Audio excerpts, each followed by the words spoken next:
Major question this offseason was what's going to happen with star running back Dalvin Cook. And he is getting up there in age, 28 years young, but 4 straight Pro Bowls, 4 straight 1,000-yard seasons. And with the Vikings seemingly getting ready to be back running the ball with the signing of Josh Oliver, the best blocking tight end in the game, re-signing of C.J. Ham. And it seems like it really is up in the air with Dalvin. Do they have him back at full freight? He is due a $10.4 million base salary this year, $2 million of which is already guaranteed, but he underwent shoulder surgery as well. So it has been a lingering shoulder issue for Dalvin Cook, where it goes back to his time at Florida State, as well as the last 3 seasons. He's had issues with the AC joint. He's had issues with the labrum. He's had issues with dislocation. So maybe the surgery is finally what the doctor ordered, pun intended, and he won't have any issues with that going forward. But he is a 28-year-old running back coming off of shoulder surgery. And, of course, Dalvin Cook has had numerous health issues throughout his career. So the question is, what was going to happen with Dalvin and the Vikings in the future? Well, big update. Now, this is sort of flying under the radar, just like, whatever. But this is actually really huge. This is major. Pelissero, go. Vikings running back Dalvin Cook was recently in Minnesota for a post-surgery checkup on his shoulder and is said to be making excellent progress per sources. Cook played the last 3 seasons while protecting the injured shoulder, which is now 100% stable and stronger. And Dalvin, he's from Florida. He's been back in Florida this offseason, rehabbing the shoulder. But I mean, him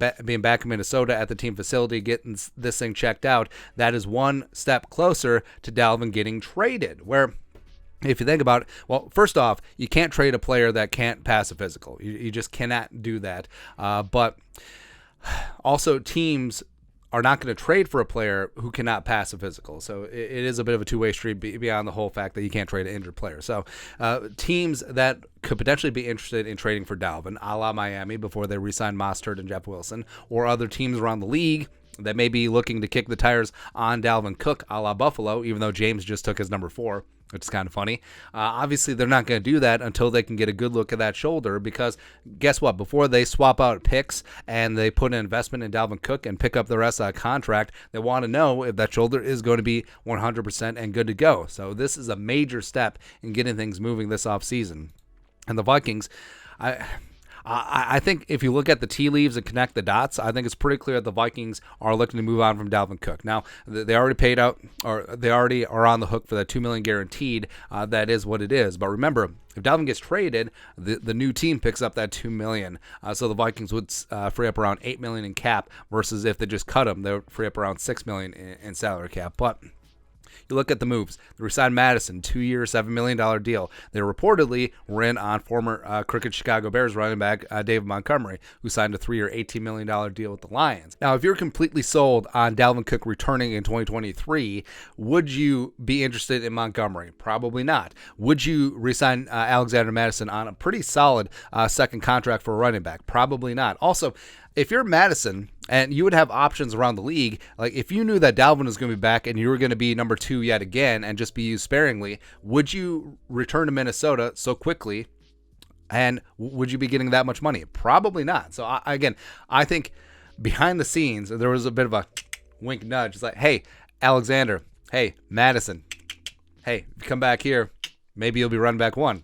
Sign. All that stuff. Plus, the Vikings have had several pre-draft visits with running backs in this class. Looking at Pitt's Izzy Abakanda, looking at UAB's Dwayne McBride, looking at Tulane's Tajay Spears. So, and also the fact that Kwesi and Kevin O'Connor were relatively non-committal in terms of talking about the future of Dalvin Cook this offseason. I think everything points to that the Vikings are ready to move on, but they had to wait until that shoulder was checked out and passes physical. So again, I think this is a major step in the Vikings clearing up some cap space, as well as moving Dalvin this offseason, but sort of flying under the radar. And again, it may take until after the draft. Maybe teams will be after some of the top running backs in this class. Maybe they don't get them. Maybe they revisit Dalvin a little bit later on. But this is a major hurdle in the soap opera of what's going on with Dalvin and the Vikings this offseason. But your thoughts are thoughts. Dalvin Cook reportedly back in Minnesota, checking out his shoulder post-surgery. Let us know your thoughts are our thoughts in the comment section below. Subscribe for daily Vikings takes. Want to support the work? Put a little something in the Venmo. But till next time, Skol, production value.